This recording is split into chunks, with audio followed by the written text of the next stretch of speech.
Okay, hey, this is Rachel Oto, and Rachel was a key sound person for Radio Titans, and like unfortunately, basically volunteered her time to tons and tons and tons of shows. And she eventually, she also is an awesome musical performer. You played our pool party. We probably have video of that. I have a flash drive I'm going through, and we're going to feature that if you're in there. And then you also, by extension, you and Andrew Monheim started going out. And so we're going to talk about all that stuff, hopefully. So anyways, how do you remember how we connected? Because I completely have forgotten. I don't know. It was this very random. I was regularly going to this open mic in Hollywood, Freedom of Speech Thursdays at Sabori Cultura in Hollywood. And do you remember Zolim? Yeah, and I remember Sabori Cultura. I don't know if I went there with, if you're saying I went there, or I remember the name of the place for sure. But what about Zolim? I don't think I met you there ever. Though you may have gone, because that open mic has been going on for a long time. But I met Zolim there, and Zolim was already connected with you guys. And I was running sound at the open mic and just making sure everyone sounded good. And Zolim was like, oh, that's right. Yeah. Zolim thought, well, and I was looking for work because I was out of college and I was just looking for things to do. And Zolim suggested I go over and see you guys. And so I did. I just came over and was like, hi. And then very quickly I was running sound. So it was interesting. What was your initial impression of us? And you can say whatever, like part of what's been really funny about a lot of these interviews is people going, God, that was weird, or it was like a frat house, or it was whatever. So any thoughts about your initial impression of our space and all that in the scene?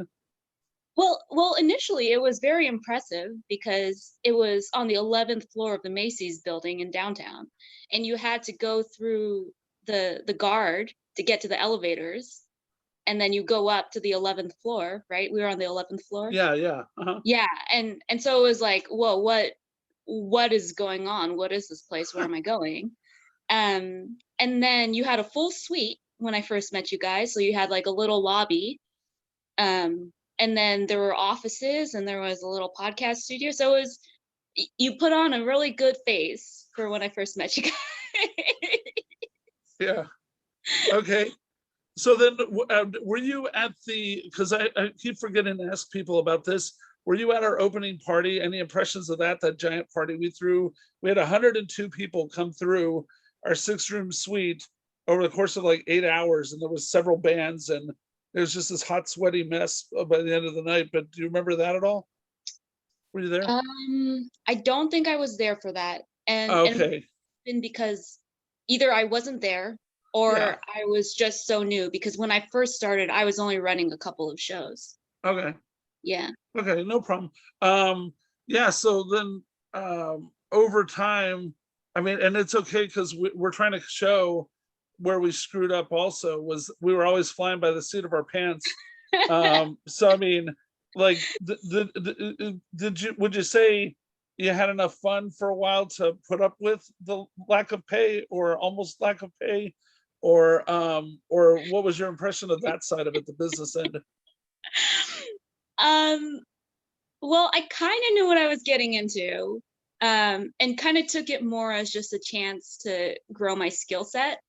Like, it was more of an experience than it was like, oh, I'm going to get rich doing this. Because, well, especially, and the longer I was there, the more I was like, okay, everything's just, we're just trying to make it to the next week sometimes. And there were, when I got there, especially, there were just so many different weird shows that you guys were putting on. Yeah. And weird in the best sense. It was very diverse. It was very diverse because you had all of your shows. You had the Catholic screenwriting show, you had the professional chef, you had the dog training show, you had like just all sorts of different things going on. My favorite clash was like I'm going to be editing it to show the culture clash between the church ladies, and then there was TNA Talk Sex, and a couple of times by accident, the promos, like in the mix of our live stream, where we would play reruns on constant loop, where you could just click in and listen to things randomly any time of the day or night. And we were supposed to keep those two shows completely apart from each other, but a couple of times we didn't. And that caused some really funny problems for the church ladies, because their show would end, and then the next second, 10 seconds later, it would be like, hey, today TNA Talk Sex, Talk Blowjobs, right after you're hearing a church, talk show. And I remember them calling me like in a panic a couple of times, going, Carl, what is happening? We just had 300 people listening to, and then you had that go on after. And, so anyways, they're good sports about it now. But anyway, just, I don't know if you were aware of that kind of thing, but, or just in general, the spirit of that, if you want to say any more about it. Like some people compared it to a Weird Al Yankovic movie, UHF, where it's like a spoof of TV, and they had just absurd mix of shows. It was ridiculous. Yeah, well, yeah, I totally forgot about TNA, which was a great, I loved working that show because it was just like women, and we were all just kind of like chilling, and it was fun. And then you also had Live with Clive, which was very different from everything on that channel. But to me, that was always the charming thing, because it's not like, okay, I'm gonna go and I'm gonna do a whole bunch of whatever political slant shows and that's all I'm gonna do. It's like, no, you got like personalities from all over the place, and they were so different. And I was actually kind of amazed that there were that many personalities. But I don't think I ever had to deal with like the programming issues of having the sex show come on after the church show. That was not something I had to deal with. Yeah. But okay, so one other thing that I need to ask you specifically is, I found those cowboys that they came in and did the Grown Ass Men one time, 6 guys in cowboy outfits, and they did a song. I don't know if they made it up on the spot, if it was coincidence that they had a song called Rachel, but they sang a song called Rachel to you. And they've agreed to do a Zoom interview where they're going to get together and sing that song again. Like, I just sent them the tape. And so we're going to have that in the movie also, because I didn't have video from that day.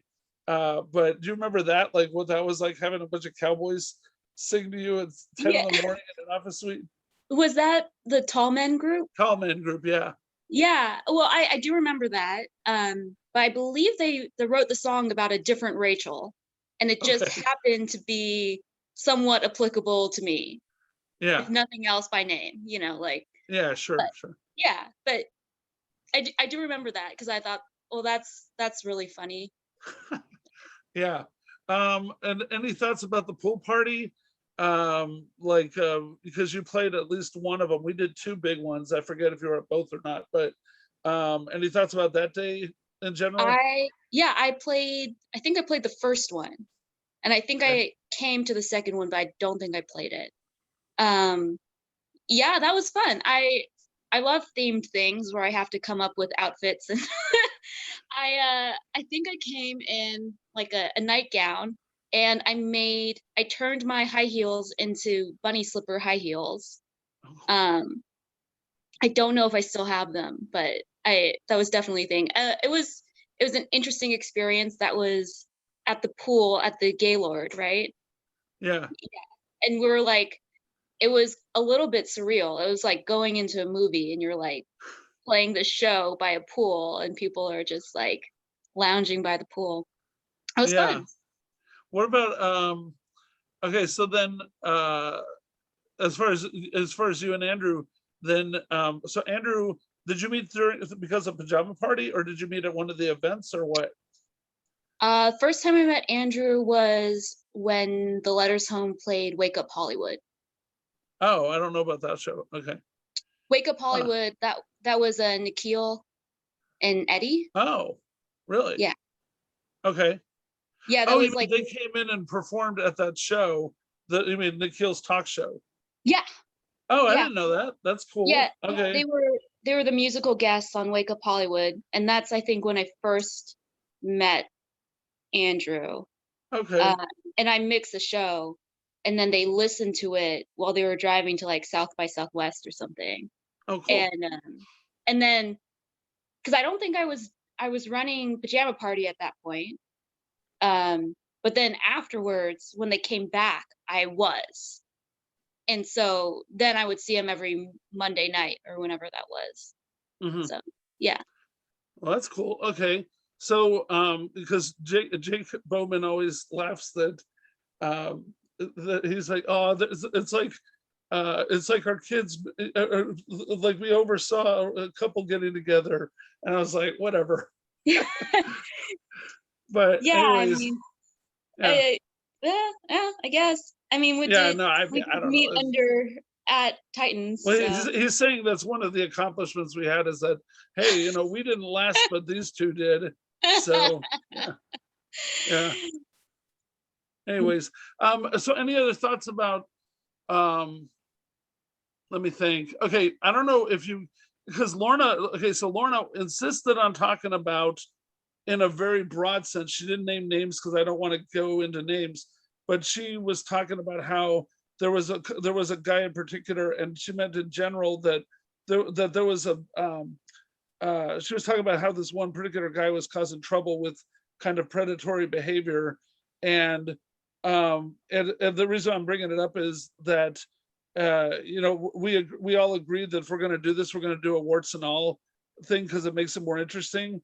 And so anyway, just in general, whether you knew about that or not doesn't matter as much as did you feel like we created an environment that was that was respectful to women, or do you think there were some problems? Because I was telling Lauren, I said I'm really proud we always had a great environment for women. There was nothing that you heard about Me Too, and then she shocked me by saying I honestly didn't even know that some of this was going on.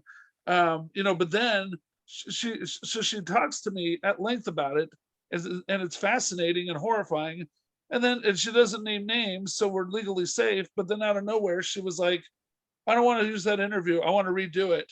And so I'm like, okay, so I have to redo it this week. But I was just wondering if you, just in general, do you feel that we were good towards women, or do you think there were problems or whatever? Because another reason I'm mentioning it is that I did an episode of a show when I took it home to my apartment. The last 3 years, I ran it till 2018 at my apartment, and I did an episode of a show 2 weeks after Harvey Weinstein's scandal blew up, in which I had Christina Myers and I had two other women together, and it was usually a funny talk show called "Oh Man, That's Awful," and it was like asking people their most embarrassing life stories and talking about it in a funny way. But that one we did seriously as an awful thing, and it was like, hey, we're having three women share their stories about sexual harassment in Hollywood, and it got some buzz on the comedy scene at least. That one had actually had a decent number of listeners, and so I've talked to Christina and the other women about that, and I'm going to refer to it. And so since if I'm trying to paint myself as, oh, I did something so noble, but if there was a problem, I'd like to address it and have it in there also. I um mean, if you have any impressions of that at all. uh I personally never felt unsafe or Okay. like there were I think it's difficult when you have the thing about Titans is that I feel like there were two worlds, right? So there was Okay. kind of the podcast studio world of it. And in that environment, I never felt threatened. But then there was kind of this because there was so much of like that music scene that we were joined to that was also in there. I think there was maybe some stuff that came in through that that wasn't necessarily professional and also not necessarily Radio Titans related. Okay. Um, that that was kind of in there, and that